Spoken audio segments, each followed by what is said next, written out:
Olá, meus amigos e minhas amigas. Estamos aqui então para a quarta parte do nosso diálogo sobre musicalidade, né?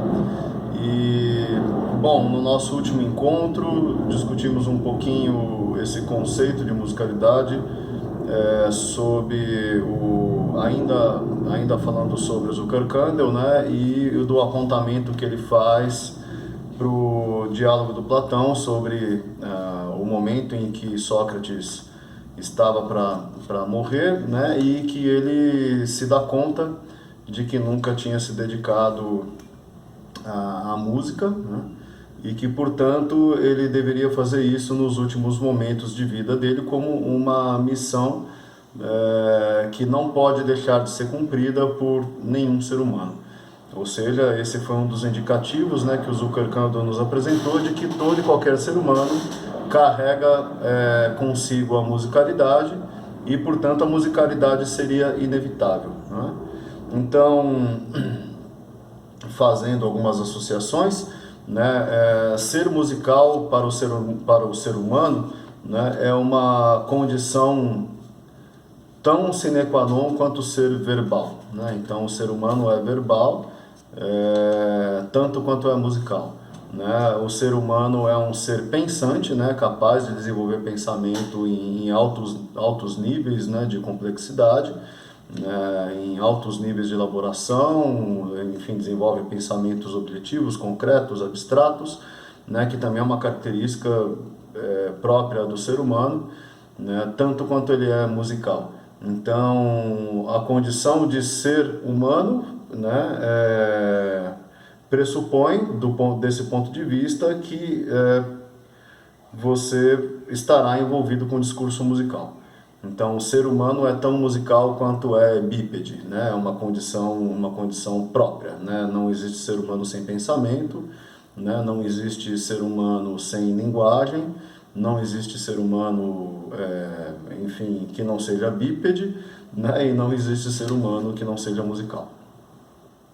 Bem, partindo um pouco desse pressuposto, né, tomando esse pressuposto como verdade, a gente poderia partir para uma análise do que essa musicalidade, do que as manifestações musicais são para a nossa cultura, né? Essa seria a minha proposta de hoje, tentar então aprofundar um pouquinho nisso. Já que todo e qualquer ser humano é musical, por que hoje, né, dentro da nossa cultura pós-industrial, né, e envolvidos em uma cultura de massa, né, envolvidos aí com a cultura fonográfica, com a indústria fonográfica, e todas as suas transformações tecnológicas, né, passando pela gravação de discos, CD, hoje, né, pela internet, por plataformas de streaming, né, todos nós participamos desses fenômenos musicais de forma muito passiva, né? Então, onde estaria, né, a nossa participação ativa na musicalidade no mundo de hoje? E o que é essa musicalidade para as nossas culturas, o que foi essa musicalidade para culturas antigas, né? Então acho que a gente pode empreender aí uma pequena reflexão a respeito disso. Em primeiro lugar, tentar entender o que é o termo cultura, né? Então, toda vez que a gente fala em cultura, né, de um modo bastante geral, nós sempre vamos nos referir aos nossos modos, aos nossos comportamentos, ou seja, tudo que a gente faz, todas as nossas formas de vida estariam envolvidas, né, estariam dentro de um conceito maior e mais amplo de cultura, né? Então, a noção que nós temos hoje é de que cultura é uma espécie de um repositório de hábitos humanos, assim, né? São hábitos que a gente repete e eles acabam entrando para a nossa cultura.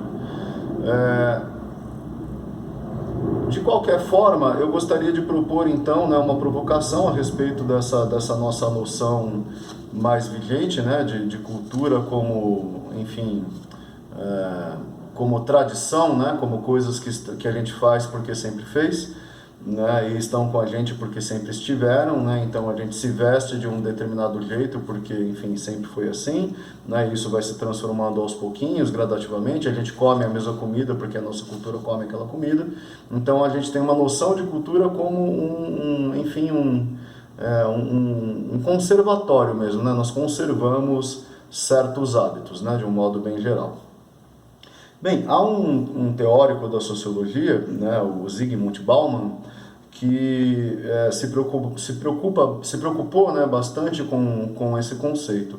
E entre os livros em que ele aborda a cultura, eu indicaria a leitura desse livro aqui, A Cultura no Mundo Líquido Moderno, né, Zygmunt Bauman, e ele vai propor aqui para a gente uma nova interpretação, na verdade antiga, e é o resgate de uma antiga interpretação do que seria o conceito de cultura, portanto, para os padrões atuais, uma proposta renovada, né? Então ele vai dizer o seguinte sobre o conceito de cultura. Segundo o conceito original, a cultura seria um agente da mudança do status quo e não de sua preservação. Ou, mais precisamente, um instrumento de navegação para orientar a evolução social rumo a uma condição humana universal. O propósito inicial do conceito de cultura não era servir como registro de descrições, inventários e codificações da situação corrente, mas apontar um objetivo e uma direção para futuros esforços. O nome cultura foi atribuído a uma missão proselitista planejada e empreendida sob a forma de tentativas de educar as massas e refinar seus costumes e assim melhorar a sociedade e aproximar o povo, ou seja, os que estão na base da sociedade, daqueles que estão no topo. A cultura era associada a um feixe de luz capaz de ultrapassar os telhados das residências rurais e urbanas para atingir os recessos sombrios do preconceito e da superstição, que, como tantos vampiros, acreditava-se, não sobreviveriam quando expostos à luz do dia. Então, de modo geral, a palavra cultura, nesse sentido original, né, que o Bauman expõe para a gente aqui no livro, seria uma palavra que nasce de cultivo mesmo, né? Então é um grupo de atitudes, um grupo de atos, né? Um grupo de fazeres humanos que tem como principal objetivo a própria evolução humana, né? Então, como ele diz aqui, né? Vou ler de novo um pedacinho. O propósito inicial do conceito de cultura não era servir como registro de descrições, inventários, codificações da situação corrente. Então, ele propõe justamente o oposto desse senso mais comum que nós temos sobre cultura, né, que é um inventário de modos do ser humano. Então, não, para o Bauman, ele aponta isso se referindo a um estudo do Bourdieu, que é um outro sociólogo francês, né? Então eles estão apontando para a cultura como o cultivo mesmo do ser humano, né? Então, ou seja, a cultura não serve para reforçar o status quo, ela serviria para abalar o status quo, né? Para modificar o mundo, para colocar o mundo em transformação, ou seja, o mundo, né? As nossas relações humanas e, enfim, as nossas condições sociais e, portanto, as nossas constituições culturais estariam sempre em transformação, evidentemente apontando e, enfim, almejando alcançar sempre a melhoria de vida, né, das pessoas, de todas as pessoas envolvidas em um movimento cultural, né? Portanto, acho que a gente poderia pensar na música e na nossa musicalidade como fazendo parte desse grupo maior, né, de conhecimentos humanos que nós chamamos de cultura, e a gente poderia pensar também na musicalidade, né, como um agente de transformação. Então, a gente poderia passar a enxergar a música, em um certo sentido, né, como não somente como um elemento de entretenimento, ou seja, uma música que serve para fazer festa, para divertir, etc. e tal, né, mas também como uma ferramenta de desenvolvimento humano, né? Uma forma de conhecimento, né? A música seria, portanto, nesse sentido cultural proposto pelo Bauman, ela seria uma forma de conhecimento que serve também para o desenvolvimento humano, ou seja, para melhorar a nossa vida e as nossas relações sempre. Então ela faria parte desse grupo de acontecimentos. Não, o grande problema é que nós estamos um pouco afastados no mundo moderno e no mundo urbano, pós-industrial. A maioria das pessoas está bastante afastada das práticas musicais, né? A música acaba servindo a um grupo de profissionais, né? E serve como, enfim, como um ofício, né? Para uma parte pequena das pessoas.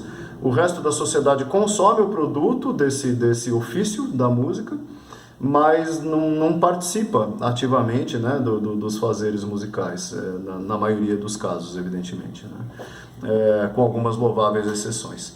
Então, eu gostaria de apontar também para um cuidado aqui do Bauman, né, quanto à cultura transformada, quanto aos objetos da cultura, principalmente da cultura artística, transformados em produtos, né?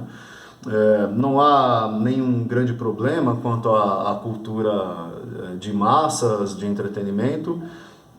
Ela só passa a ser um problema quando ela acaba servindo, né, para estacionar o nosso conhecimento musical e o nosso trânsito pelos fazeres musicais em um lugar muito fixo, né, que foi determinado não exatamente pela própria população, mas determinado por comerciantes de música. Um apontamento que o Bauman faz, eu gostaria de ler mais um pedacinho, né?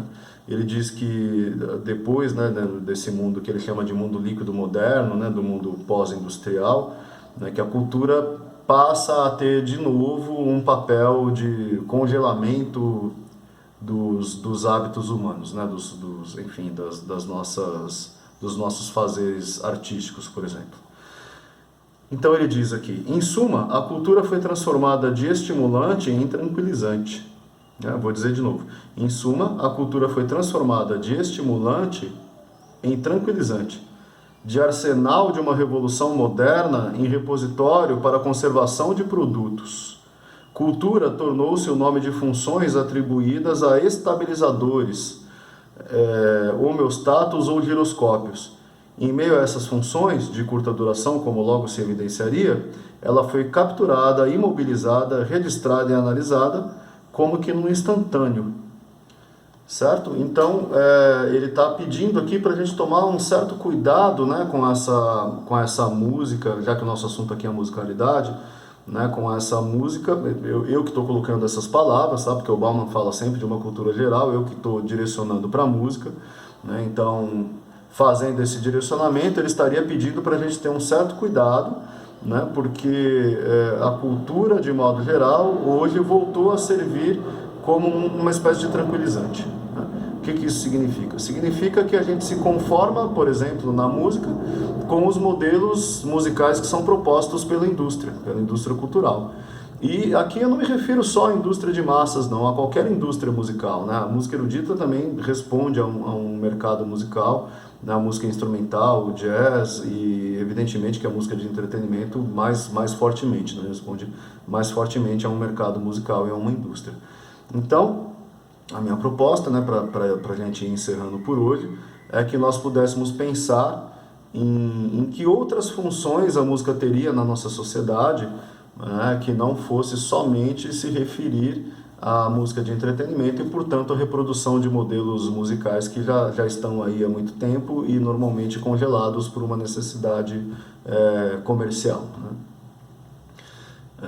Então, a minha proposta é que a gente volte a ver a música como um elemento de transformação. Então, voltar a praticar música, voltar a conviver com meios musicais ativos, enfim, sair para dançar uma música ao vivo, tocar numa roda de choro, ir lá no samba, cantar, tocar, dançar coletivamente, né? Enfim, ter a sua banda de garagem, participar, né, fazer uma escola de música, participar de oficinas de música, participar de prática de conjunto, né, entrar numa escola lá de música popular, fazer práticas de instrumento, de improvisação, estudar em escolas de música erudita, participar de projetos sociais, que estão desenvolvendo o conhecimento musical, né, não tem só uma função de proporcionar para as pessoas um ofício, né? Isso é, na verdade, proporcionar uma forma de pensamento e desenvolvimento humano.